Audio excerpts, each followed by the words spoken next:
Good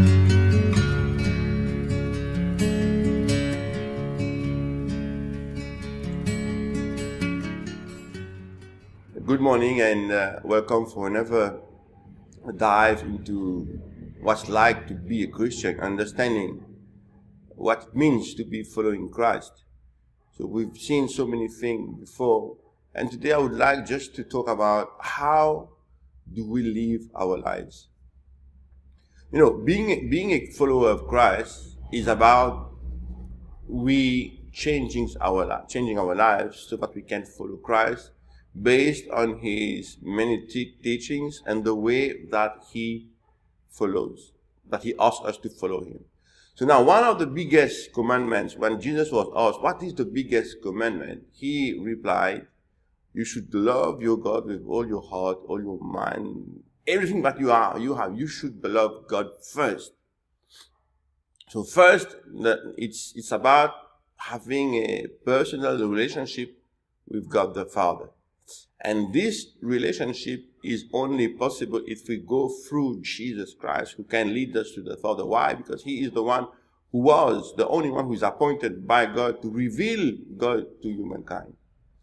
And by accepting and following Christ, we end up with the Father. Jesus famously said, the one who has seen me has seen the Father.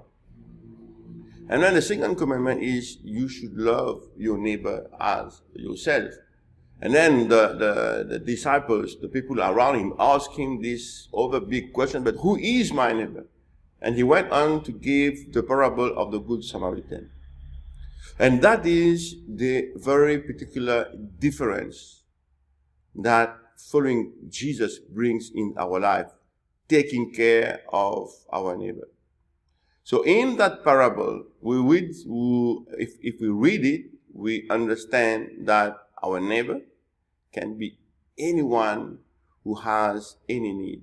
So the follower of Christ came for everyone. To John 3:16 says, God so loved the world here we understand all his creation, that he sent his only begotten son, so that everyone who believed in the Son, who believed in that manifestation of love of God for his creation, anyone who believed and would place their trust in Jesus would be saved. So the action that Jesus did is he came for his neighbor. He came for everyone. So he extended his love, his grace, his compassion, everything he has. He extended that to the sinner, to the one who even did not know him, or he did not know that person. Well, in the sense of a man. But still he extended the love, the grace, and everything he had, he gave it to them so that they could benefit from everything good thing that he had. So that is what is expected from us followers of Christ. One of the words that touched my heart, and it's about the end times, and Jesus is looking at everyone and judging everyone, and he said, when I was poor, you did not take care of me. When I was hungry, you did not give me any food. When I was in prison, you did not visit me. When I was thirsty, you did not give me water. So we can go on like that. There's so many things that the poor and the needy are in a situation, but nobody did that. And then in the opposite, he says, when I was hungry, you fed me. When I was thirsty, you gave me food. When I was in prison, you visited me. And the person said, when did I do that, Jesus? I never did that to you. So he would say, when you did that to the least of them, you did it to me. So following Christ is about taking care of others. It is not about ourselves. One of the biggest mistakes that so many people make, and so many preaching out there, is about you, me, how you can get there, how you can get on the top, how you can be rich, how you can be so, forgetting about the other. If you read the 10 Commandments, most of the commandments is about God, and the rest is about how you deal with your fellow neighbor, how you deal with the other person. So this is what brings a complete, this is the change that Jesus brings in our life. So, because when we are without God, we are living for ourselves. It's a lot of selfishness in the way we go around with our life. We want to achieve for ourselves. We want to get money for ourselves. We want to be great for ourselves. Like we are the main center of attraction. But when we follow Christ, we are no longer the center of attraction. So you have two attractions. One is God, and the other one is how do I help the other one? How do I help the needy? How do I help the poor? How do I help the orphans? How do I help the widow? How do I help them? Because Jesus came for all these people, and he's asking me, he changed my life, he blessed me, and he is asking me, take care of the needy and the poor. So the Christian, the follower of Christ, once he met Jesus and Jesus has changed his life, he takes the burden of Jesus. He takes part in the work that Jesus is doing in that world, that is going to meet the needy. So there is a lot of poverty, spiritual poverty, emotional poverty, financial poverty, all these kinds of poverties.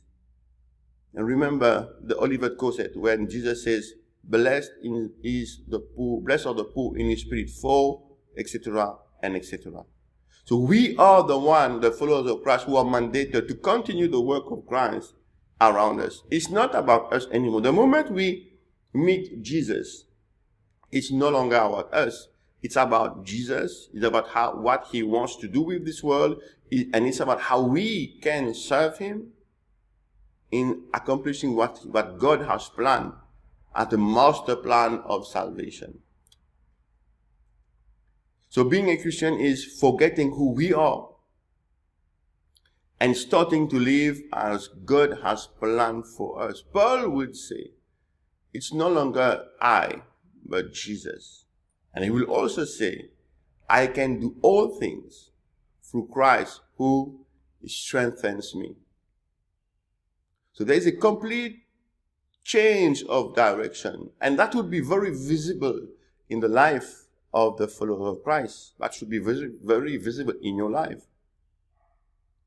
The love, the new kind of love, will push us towards doing what Christ has been doing. The love that we receive from Christ will make us, okay, it's not about me anymore. Look at these people. So compassion will come inbuilt with us. What is compassion? Compassion is when we see a situation and it's like we are living that situation and we have an urge inside. We have to act upon that situation and bring God in that situation so that person no longer suffers whatever suffering it might be. And how can we do that? Of course, God equips us. We know that he says by the prophet Joel, in the last days, he will send his spirit over us. So we receive the Spirit of God. We receive also spiritual gifts. We receive talents. We receive capacities.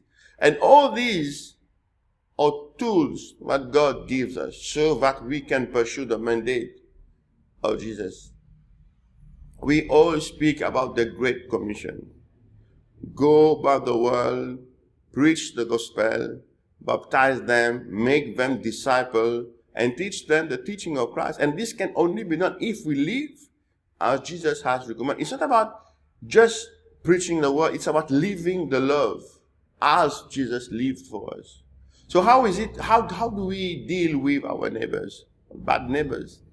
You should love them. You should be praying for them. So the way we relate to people changes completely in Jesus. So if he's an enemy, we would be an enemy to him. So we don't want good for him. Okay, we want him to be punished. We want him to die. We want so many things. But Jesus, when we meet Jesus, we want him to know Jesus as I have known, and we pray for him. We want him to be just. We forgive. We forget. And we reconcile, we continue. So today I wanted to put the point that we no longer live for ourselves. We live for others. Who want to live for others? Who want to lose their time for others? Who want to invest time in the lives of others? Who want to do that? Who want to use their wealth for others to progress? So this is what is also characteristic of the lives of the followers of Christ. You know, the reason the Roman Empire, the reason that Christianity grew so much during this time is because the followers of Christ at that time were accepting all the people who were rejected. In the Roman Empire, if the first born was not a son, it was a daughter, she was rejected. If there was any kind of handicap, they were rejected.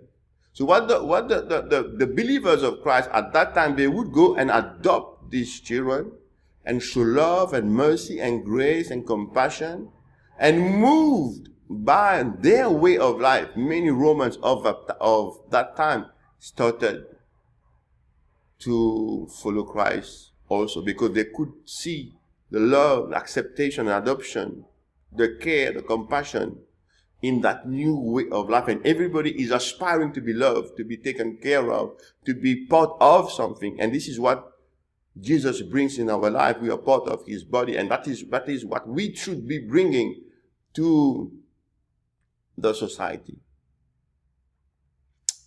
If you are a Christian, if you are following Christ, this is on the path.